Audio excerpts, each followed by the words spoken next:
Сәлем бердік баршаңызға. Бір қызық дүниені айтайын.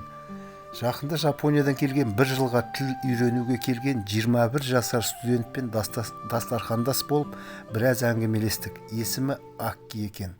Ең бірінші көргенде қазақтың баласы деп ойлап қалдым.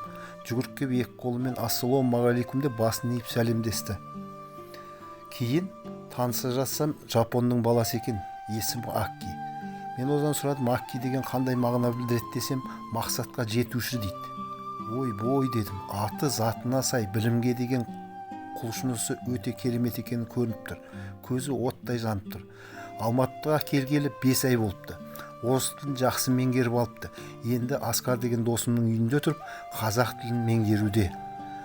Сұрақ қойдым, қазақ тілі қалай, қиын ба десем, ешқандай қиындығы жоқ, өте бай тіл екен. Кейбір сөздер бірнеше мағына береді. 3-4 айдың ішінде бұл тілді де мен тәмамдап аламын. Қазақ тілі ұнады маған дейді. Қолы босса болды, кітап оқиды екен. Ұялы телефон туралы сұрадым. Ұялы телефонды неге қарамайсың десем, ол біз үшін қызық емес, тек хабарласу үшін пайдаланамыз. Және де кей кездерде интернеттен керек кітаптарды алу үшін ғана пайдаланамыз дейді. Қазақтар қалай, ұнады ма десем, иә, өте қарапайым, жақсы халық, бауыр басып қалдым дейді. Акки Токио қаласының тұрғыны екен, үйде жалғыз бала. Әкесі фирмада жұмыс істейді, шешесі үйінде. Аккиға білім туралы айтып едім, маған бұлай жауап берді.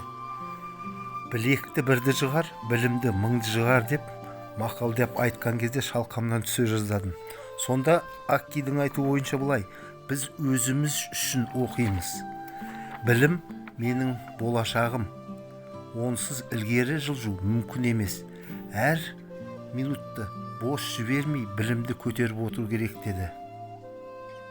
Біраз мектептер туралы, оқу орындары туралы, Токио қаласы, жалпы жапондар туралы біраз мағлұматтар алғаннан кейін тамақ отырдық. Тамақ ішкенде екі алақанын қосып, Құдайға рахмет және осы тамақты әзірлеген адамға рахмет деп ризашылығын білдірді.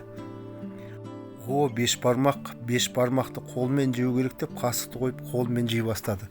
Саған тамақ ауыр емес пе десек, жоқ деп аяғына дейін түк қалдырмай жеп, қайтадан екі алақанын бір-біріне қосып, Құдайға және дайындаған адамға ризашылығын білдірді. Тамақты аяғына дейін жеу керек. Әйтпесе сырап болады деп маған қарағанда мен күліп жібердім. Екі алақанын қайтан қойып, Құдайға рахмет және де осы тамақты әзірлеген адамға үлкен рахмет, солар ренжімесін деп жымиып қойды. Уақыт 5 сағат шәй үстінде отырып әңгімелесу уақыттың қалай өткенінде білмей қалдық. Отырып біраз әңгімелердің басын бұрдық. Ішімнен шіркін-ай дедім. Осыны оқушылармен кездестіріп, солармен таныстырып, Аккидің жаңағы білімге деген құштарлығын көрсе, олардың да ойы өзгере ме деген ойда қалдым.